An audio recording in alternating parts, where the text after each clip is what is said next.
estaré contigo, no te dejaré ni te desampararé. Cuida de hacer conforme a toda mi ley. No te apartes de ella, para que seas prosperado en todas las cosas que emprendas y todo te saldrá bien. Mira que te mando que te esfuerces y seas valiente. No temas ni desmayes, porque el Señor tu Dios estará contigo en donde quiera que vayas.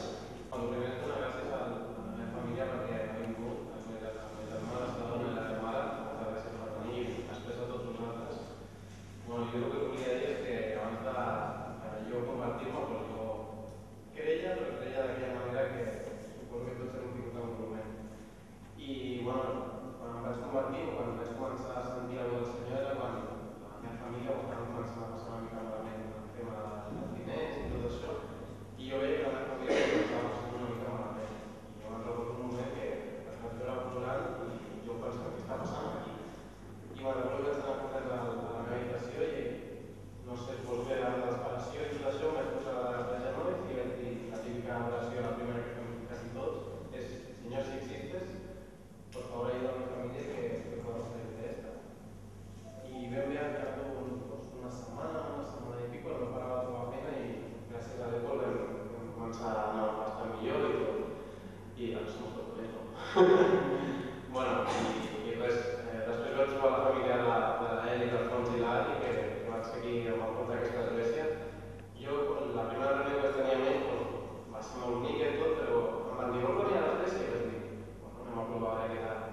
I jo me'n recordo entrar per la porta i de cop i volta tota la gent que em va veure em va venir, em va abraçar, em va donar patols i vaig dir, ostres, això normalment quan vas a algun lloc i no em coneixen, doncs et miren des de lluny i et pregunten qui serà, però de tots vosaltres em veu arreglar amb amor.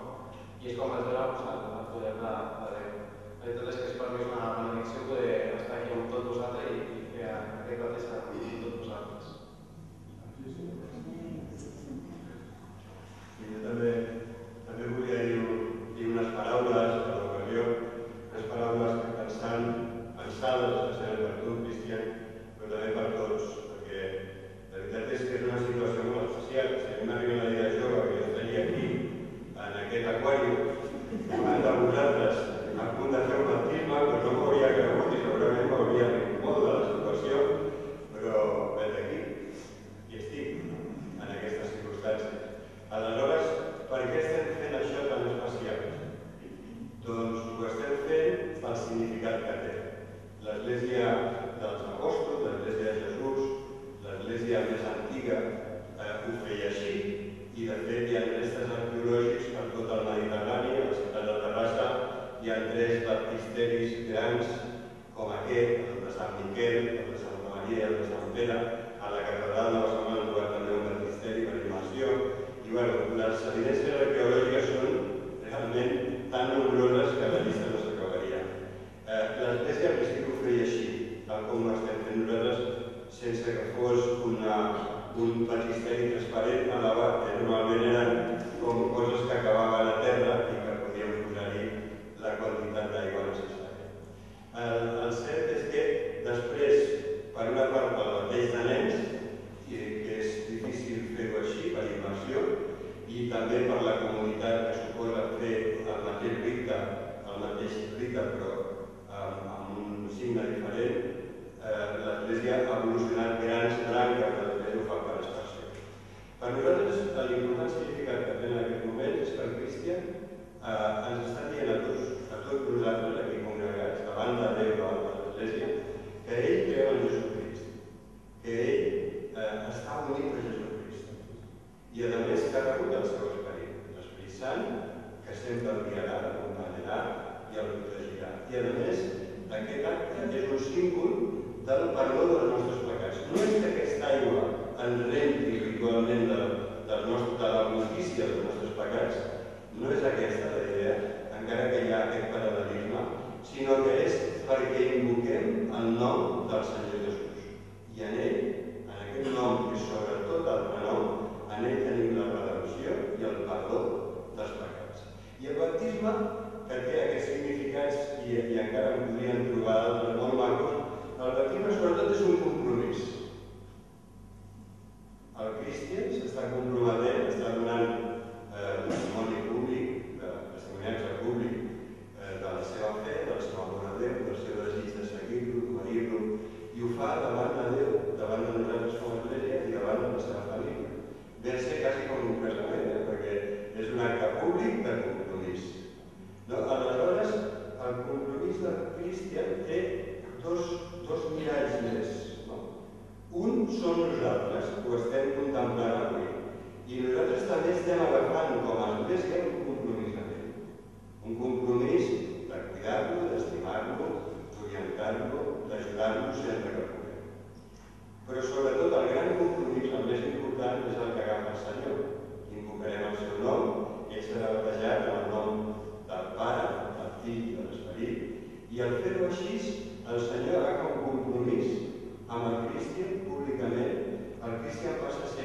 únicament un dels seus fills, un dels seus seguidors i un dels que ha tingut el privilegi de conèixer Déu i de rebre el seu esperit. I Déu agafa un compromís amb ell, ja sabeu, mai no el deixarà ni el desempararà, el cuidarà, el guiarà, l'estimarà, el protegirà. I podríem allargar molt i molt aquesta llista.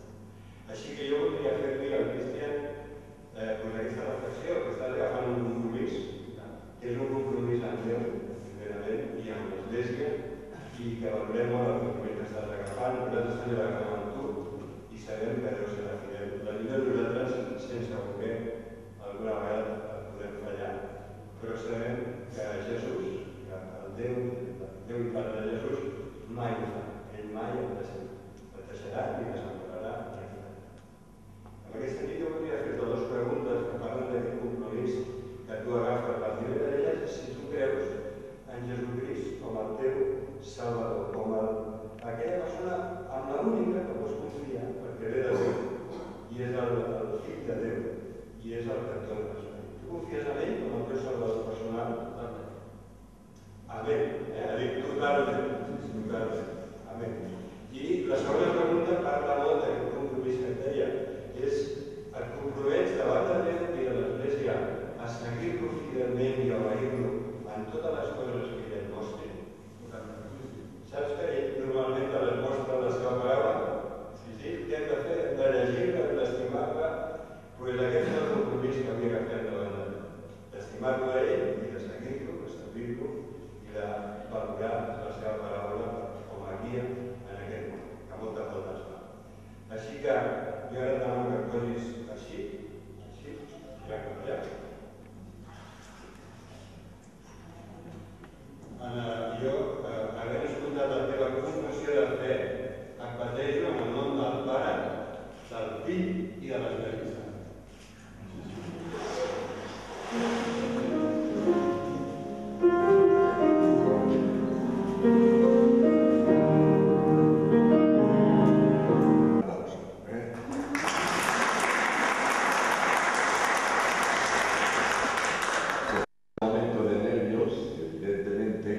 Pensando en un acto tan solemne como este y estar evitando que los cables y los instrumentos se mojaran.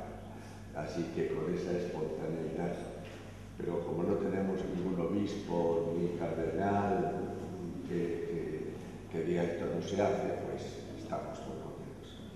La verdad es que me ha llamado la atención que Cristian, por lo que se ve, se ha comprometido y además con el reloj. No sé si se han dado cuenta que está bautizado por el reloj. Hace años yo tuve un bautismo y observé que el hermano llevaba la cartera en la chaqueta del bautismo. Claro, yo pensaba que podía llevar dinero y por lo tanto le dije la cartera y me dijo, no, es que quiero bautizarme con la cartera también. O sea que había entendido que el compromiso incluía la economía. Y a mí me pareció muy bien, porque algunos se bautizan y se comprometen, pero luego a la hora de la verdad, y así que Cristian se ha bautizado con el reloj, de manera que lo que ha dicho es que el tiempo ahora será del Señor también. Eso es magnífico, ¿no? Precioso. Estoy obligado a cambiar un poquito el tema, y estoy obligado porque aquí tengo un hermano que me está fotografiando, que es Paco, que además colabora en la radio, retazos bíblicos o retazos cristianos, y iba a hablar de un tema parecido al de esta mañana. Así que lo haré de pasada y si no lo entendéis luego a Paco y a Enrique que está por allí y a José les preguntáis porque ya se lo saben. O sea, entonces yo lo resumiré y lo que no quede claro si lo preguntáis a ellos. Lo habéis entendido bien, Paco, José y Enrique. Hemos leído un pasaje muy interesante. Somos una iglesia bautista y no es porque ahora está de moda ser orgullosos, No sé si os dais cuenta que la gente se siente orgullosa y es una pena que no se sienta orgullosa de ser cristiana. Es una pena. porque no existe altruismo, no existe ética, no existe principios, no existe nada que pueda compararse con lo que Cristo nos enseñó, con lo que Cristo es y con lo que Cristo hizo. Por lo tanto, hoy nos vamos a enorgullecer de ser cristianos y de que en pleno siglo XXI una iglesia practique algo que aprendimos en práctica, en teoría, en teología y en promesa de parte de Cristo. Así que, simplemente, José Luis me ha dicho que puedo hablar 1 hora y media, y yo me tomo siempre media gratis, ¿no? O sea que no cobro, de manera que voy a intentar resumir. Fijaros la escena. La escena, lo primero es que Jesús vino al Jordán. Mateo está pensando que esto algún día, en el siglo XXI, leeríamos los que no conocemos el país de Israel y matizaba que había que ir al Jordán. El Jordán es un río y por lo tanto se da este detalle. ¿Por qué al Jordán? Porque a un río. Primera lección de carácter realista, es decir, detalle de autenticidad, porque para practicar el bautismo era necesaria agua, no tanta como la que se ha escapado, pero era necesaria agua. La aspersión que apareció en el siglo VI, es decir, mojar la cabeza, nunca ha sido algo que practicaba la Iglesia. El bautismo se tenía que hacer en agua porque en un momento dado hay que sumergir la persona en el agua. Es decir, el significado de reconocer la muerte de Cristo y la resurrección de Cristo. Y eso no se podía hacer simplemente mojándose la cabeza. Así que Mateo nos da fuego al río. ¿No? Al río Jordán. Por otro lado, la palabra bautizo o bautismo o baptisme en catalán, la palabra es una transliteración del término griego bautizo. Y la palabra bautizo en griego significa inmersión, es decir, dentro del agua. Las señoras de juventud acumulada, qué bonito suena eso, porque ahora con eso de la tercera edad, la tercera edad, algunos jóvenes que son más aburridos que los que tenemos juventud acumulada, ¿verdad? La palabra bautizo se utilizaba en los textos griegos no cristianos, no religiosos, para definir las tintorerías. ¿Se acuerdan las señoras de juventud acumulada? Porque en esto los hombres no trabajan. Ya saben ustedes que los hombres tenemos una parte del cerebro que no trabaja. Por eso, ¿qué caballero ha tintado ropa alguna vez en casa?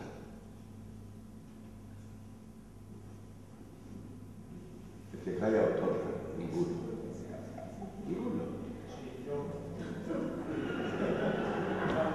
Ya me he estropeado el sermón. Uno, menos mal. Las tintorerías se llamaban baptisterías, porque para tintar un tejido es necesario sumergirlo totalmente en el agua con el tinte que le hayan colocado. Los españoles conocíamos cuando una familia tenía un deceso en la familia, alguien moría, que había que pintar la ropa de negro. Los de juventud acumulada me certifican este hecho histórico. Así que una tintorería era el lugar donde se sumergía la ropa para que cogiese el tinte que se quería.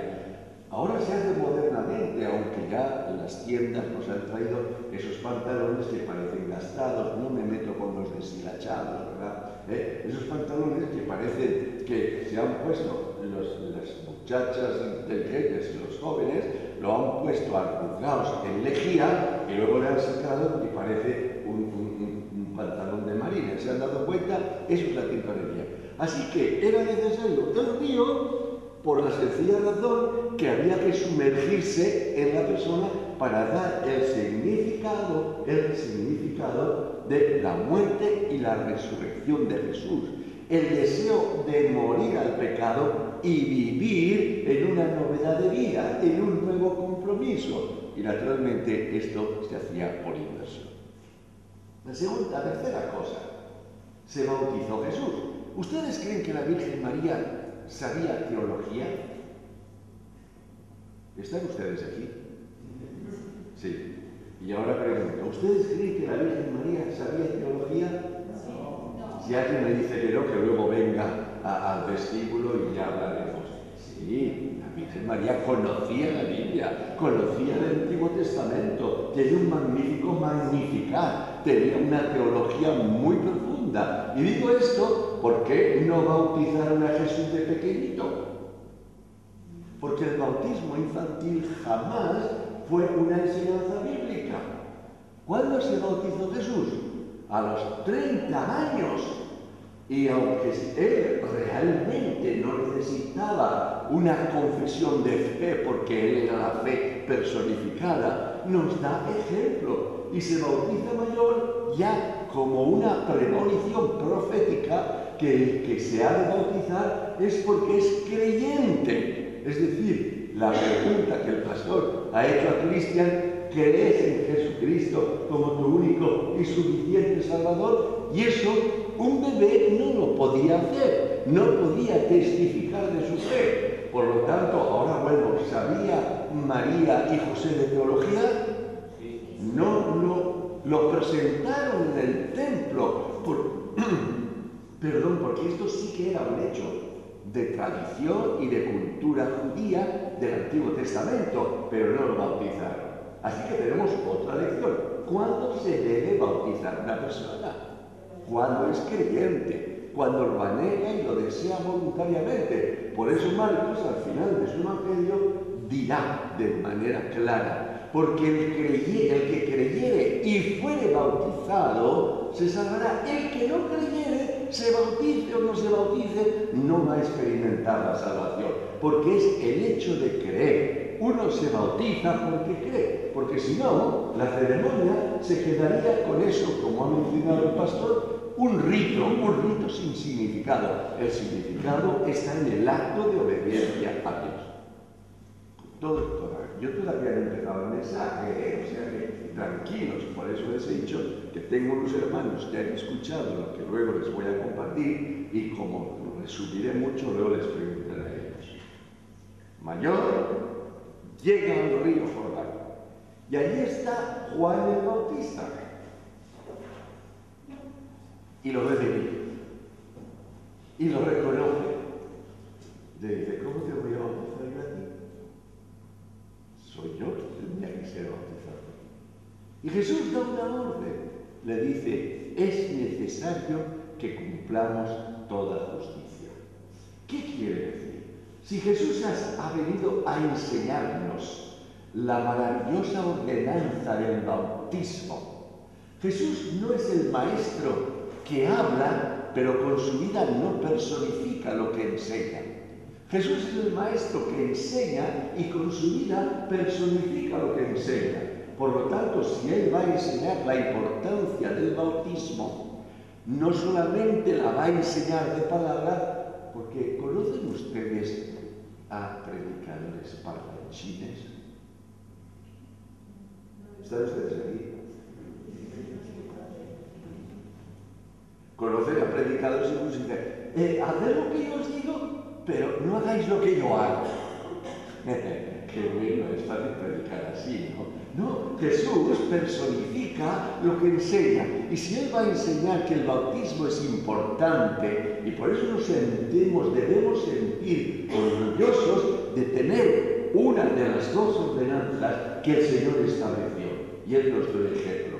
Y cuando Juan el Bautista se resiste a hacerlo, él dice: es necesario que cumplamos a toda justicia. Y Juan el Bautista ya no le discute.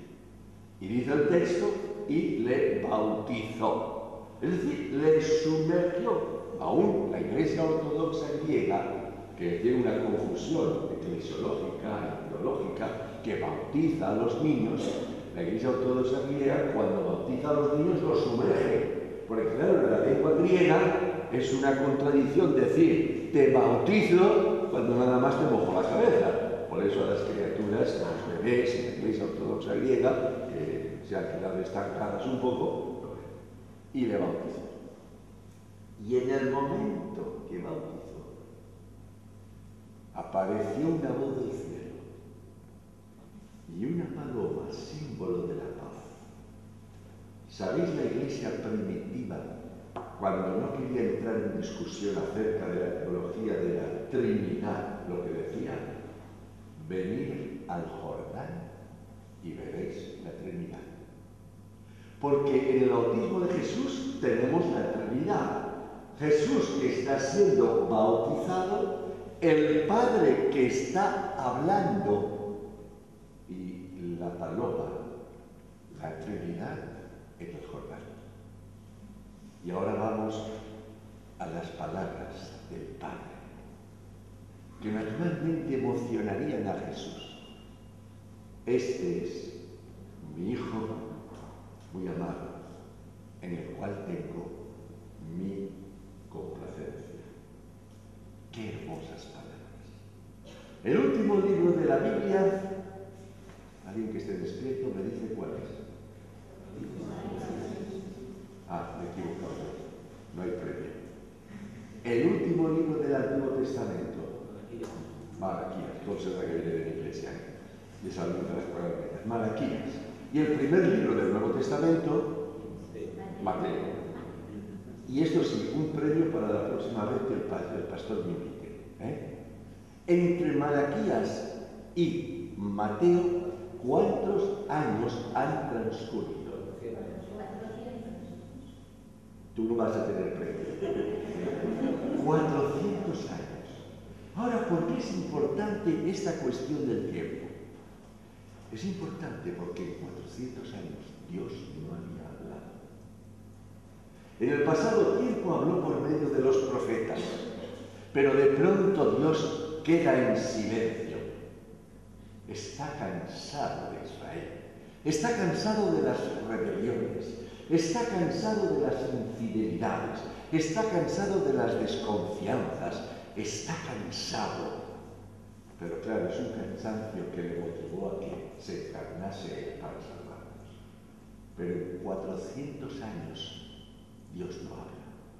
Y de pronto, en el Jordán, Dios habla. ¿Os dais cuenta el gozo que sería para Jesús que después de 400 años de silencio hablase?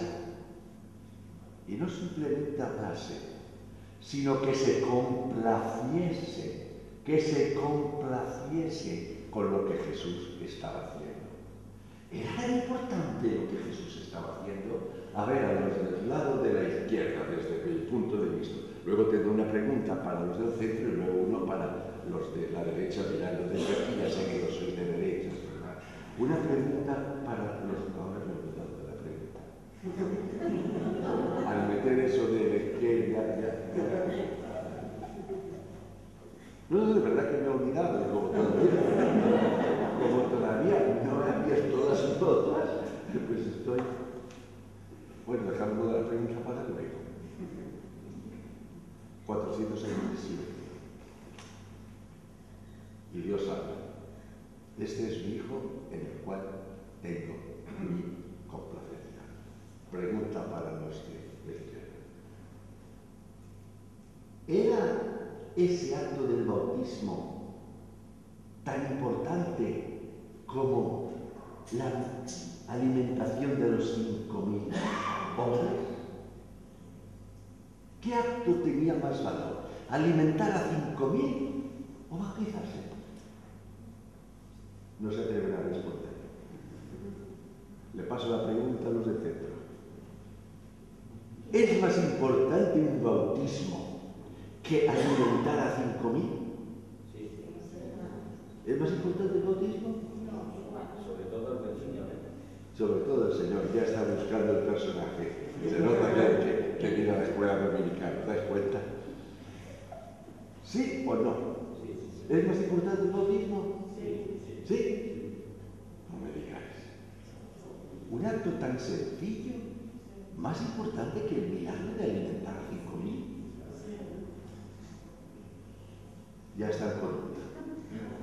A los de la derecha. Es más importante un bautismo que la resurrección de Lázaro.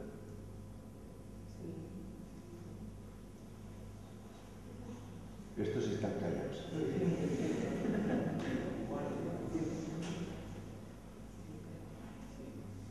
Vamos a resolver el dilema. De ningún milagro de los que Jesús hizo se escuchó la voz de Dios decir: este es mi hijo en el cual tengo complacencia. Y sin embargo, un acto sencillo como el del bautismo, a Dios le compluvo, le gustó. Cristian, lo que tú has hecho hoy complace a Dios. ¿Y por qué? Porque la Biblia está llena de enseñanzas que dicen: no quiero holocaustos y sacrificios, yo lo que quiero es obediencia. Y Jesús obedeció. Y Dios del cielo se alegró. Y los querubines cantaron de tal manera que Dios dijo: este es mi Hijo amado, en el cual me complazco. Nada más por el hecho de tender a complacer a Dios, tendríamos que obedecerle. Yo a veces me cuesta comprender por qué una persona que ha creído le cuesta tanto bautizarse. Porque no queremos complacer a Dios. Nos falta fe cuando no queremos complacer a Dios. Y algunas personas creen que se complace a Dios cuando se hace algo impresionante, cuando se hace un milagro grandioso. Algunas personas vienen a mí algunas veces y me han dicho: pastor, yo quiero sufrir por el Evangelio. Le digo: mire, empiece usted integrándose en el grupo de la limpieza del templo. Ah, no, eso no. Hombre, mujer. O sea, los actos sencillos, que son acciones de obediencia, complacen a Dios. Ah, yo tengo unos nietos, ahora ya han cambiado porque han crecido, pero cuando buscan un regalo, ¿cómo me complacen? ¿Cómo me dan de besitos y abrazos? ¿Cómo se interesan por mí cuando piensan que vengo de viaje y les puedo traer? ¡Hola, Yayo! Y se ponen alrededor a ver la maletita, a ver si saco algo. ¿Cómo quieren complacer? Iglesia de la gracia de Dios, ¿queréis complacer a Dios?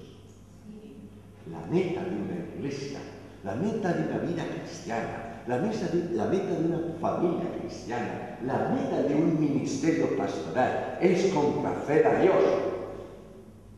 Y así en aquel acto de bautismo, Jesús complació a Dios. Amigo, amiga, hermano, hermana, si eres creyente, trata de complacer a Dios.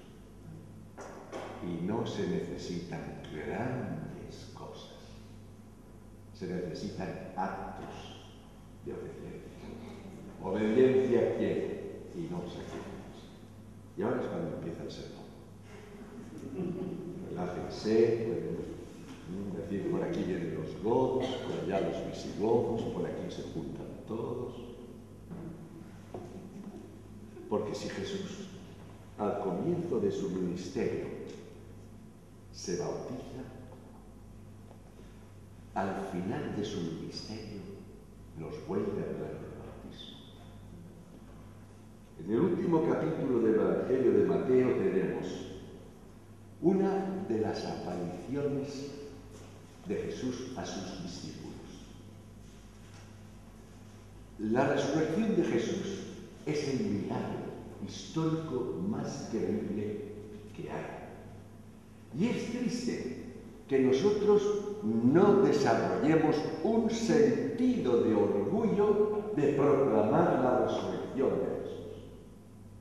Algunas veces los predicadores somos los que más desalentamos al auditorio, porque estamos muchas veces insistiendo: ¿qué venís a la iglesia para calentar las sillas, para calentar los bancos?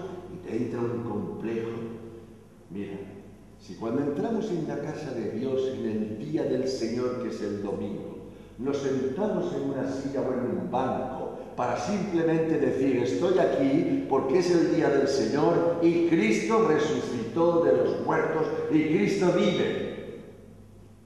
La resurrección es el hecho más creíble de la historia. Yo os aseguro que por amor a vosotros, para que no estéis aquí a la hora de la cena, ¿verdad? Resumo lo que podría dedicar un tiempo a mostraros que la resurrección de Jesús, con sus 16 apariciones, tiene más evidencias históricas que ningún hecho de la historia. No me preguntéis, si estuviéramos en un aula de apologética universitaria, me diríais, no se puede probar la resurrección de Jesús. Tampoco se puede probar el descubrimiento de América en el sentido empírico. ¿Se puede repetir el descubrimiento de América? Hoy se creen algunas cosas, muchas cosas, cuando se pueden repetir. Por ejemplo, si cogemos a un senegalés que nunca ha visto lo que es el hielo y le decimos que el agua se puede transformar en un material sólido y después de sólido puede pasar a gaseoso, ¿se lo podemos demostrar empíricamente? Naturalmente. Cogemos el agua, la congelamos y ya tenemos el hielo sólido. Ponemos el hielo en una cazuela, que por cierto, antes os dije que los hombres usamos una parte del cerebro nada más, es que yo recuerdo aquella esposa que plancha la ropa, prepara la cena, tiene que rehacer la cama y le dice al marido, cariño, mira el fuego, porque ha puesto leche a calentar. El marido no entiende lo que significa mira el fuego, mira. La mujer está planchando la ropa de los niños del día siguiente para ir a la escuela y bueno, porque las señoras tienen 7 u 8 sentidos más que los hombres. Cariño, ¿qué pasa con la leche? Lo ha distinguido por el aroma y sabe. ¿No te he dicho que mirases? No, sí lo he mirado. Y se ha quedado ahí. Se ha quedado mirando. ¿Comprennéis ahora lo del cielo? Y ahora exactamente no sé por qué digo esto. ¿Por qué creéis que lo estoy diciendo? La resurrección, la prueba de la resurrección. Exactamente, la escuela dominical, no puede ser. La resurrección. Hay cosas que no se pueden demostrar empíricamente. Pero ¿cómo creemos que se descubrió América? Por documentación. Por documentación. Se va a la Casa de Indias de Sevilla y se descubren cantidad de cosas. Esto del 4%, la comisión del 3% no es nuevo, porque los barcos se llevaban bisuterías, se llamaban espejitos, se llevaban cositas de hojalata y traían especies y traían oro. Y todo eso está registrado. Y así conocemos muchas cosas de la historia. ¿Por qué? Lo descubrimos por los escritos, por los documentos. Y nadie discute el descubrimiento de América. Bueno, sí, ahora sí se discute si fueron los vikingos o si fue el catalán de Cristóbal Colón que lo descubrió. ¿Entendéis lo que quiero decir? La documentación historiográfica, que es una ciencia en la que no me voy a entretener a manifestar en las 3 escuelas. Pues bien, termina el ministerio de Jesús. Se ha manifestado varias veces a sus discípulos, se ha manifestado a mujeres, se ha manifestado en diversos lugares, se ha manifestado a amigos y a no amigos, se ha manifestado en circunstancias muy particulares, de tal manera que cuando Pablo escribirá a los Corintios y dirá, Cristo resucitó, dirá, de lo cual todavía vosotros sois testigos. Yo soy testigo que el Real Madrid ganó la Champions. ¿Me creéis? Ya he perdido el auditorio. Me sacaron el Real Madrid, los culés ya se han ido. Tenemos este relato. Mateo 28. Los 11 discípulos se fueron a Galilea, como había ordenado. Le había dicho a María Magdalena que le dijese a sus discípulos que fueran a Galilea, al monte, donde Jesús les había ordenado. Cuando le vieron, le adoraron, pero Y Jesús se acercó y les habló diciendo: toda potestad me es dada en el cielo y en la tierra. Por tanto, y esto lo sabe muy bien José Luis, y haced discípulos a todas las naciones, bautizándolos en el nombre del Padre, del Hijo y del Espíritu Santo, como se ha hecho, enseñándoles que guarden todas las cosas que os he mandado. Y he aquí yo estoy con vosotros todos los días hasta el fin del mundo. ¿Consideraba el Señor Jesucristo importante el bautismo? Empieza su ministerio con el ejemplo. Y acercándose al final de esos 40 días en los que Él se ha manifestado de muchas maneras, dará una orden. Y la hará en un momento en que hay un contraste impresionante entre el Cristo de Isaías, varón de dolores, experimentado en quebranto, y el Cristo resucitado. ¿Os dais cuenta de la diferencia? El Cristo que se humilla según Pablo y se hace siervo hasta la muerte y muerte de cruz. En un sentido, en el ministerio de Jesús hay un ministerio de humildad, hay un ministerio de dedicación, hay un ministerio de sufrimiento. Verlo en la cruz, mirarlo en la cruz, pensar en la cruz. Y parece un Cristo vencido, un Cristo que dice: tú que has salvado a otros, sálvate a ti mismo. Parece un Cristo vencido. No.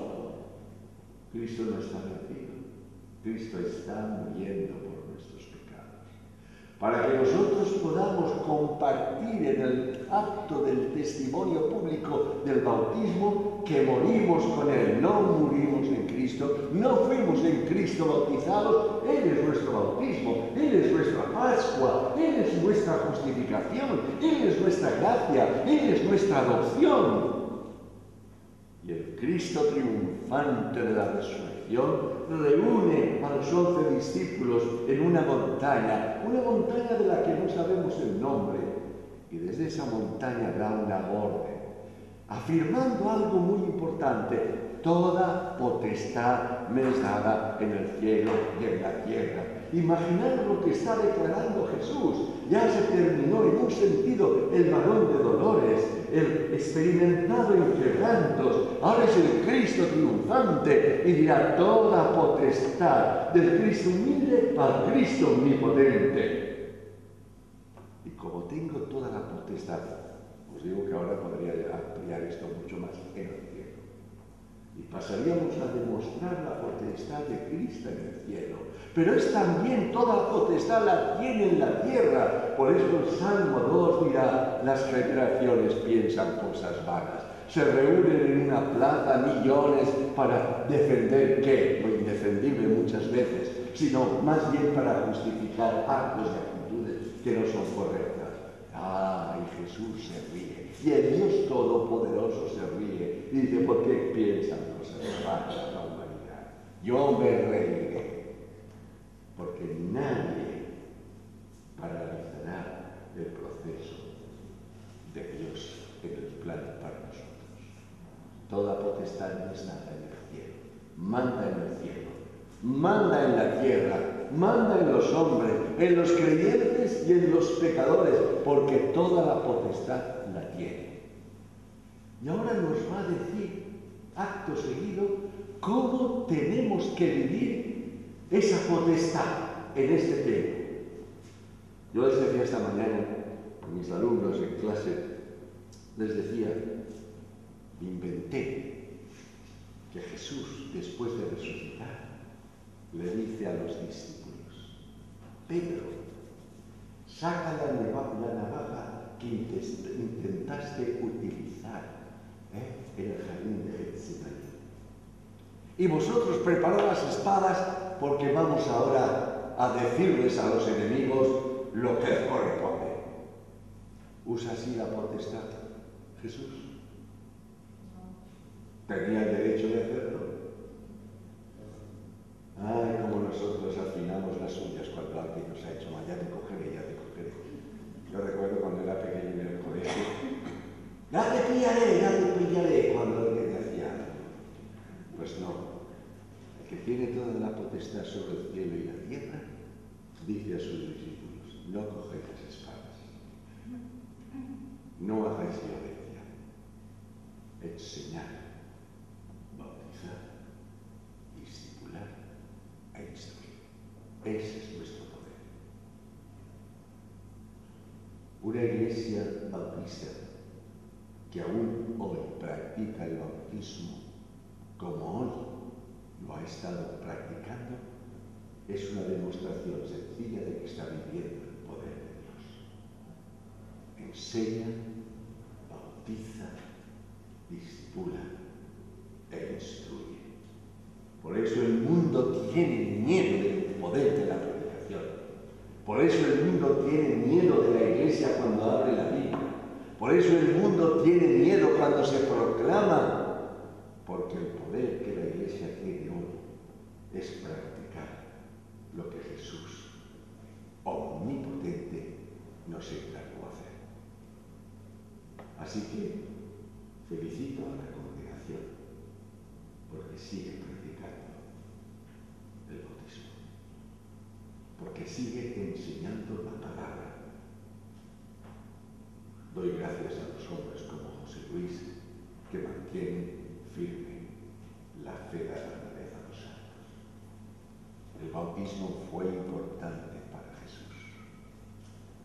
Un Señor, una fe y un bautismo. Un Dios sobre todos y en todos. Cristian hoy ha complacido a Dios. La pregunta que quiero que os hagáis: ¿vivimos con el sentido y el deseo de complacer a Dios? Enseñemos, discipulamos e instruyamos. Porque todo poder, termino, sabéis lo que se hizo. Ya en la reunión con los discípulos es preciosa. La enseñanza es admirable. Pero en esta aparición hay una promesa. Yo estaré con vosotros todos los días, hasta el fin del mundo. El poder de una iglesia está en que Cristo ocupe el lugar que le corresponde. El poder de una iglesia está en que sea cristocéntrica. El poder de una iglesia está en que siga la enseñanza de Jesús y que la practique. Y a los que obedecen a Dios le complacen y viven la experiencia de la presencia de Dios Jesús en la vida. Tenemos iglesias con magníficos edificios. Tenemos una iglesia en Barcelona, que en su tiempo será más grande que el Vaticano, que vitrales, que tremendas basílicas. Y no me meto por las valencianas porque son magníficas. Pero si Cristo no está, no es la iglesia que tiene el poder. Vivamos complaciendo a Dios, predicando su palabra y bautizando. Tengamos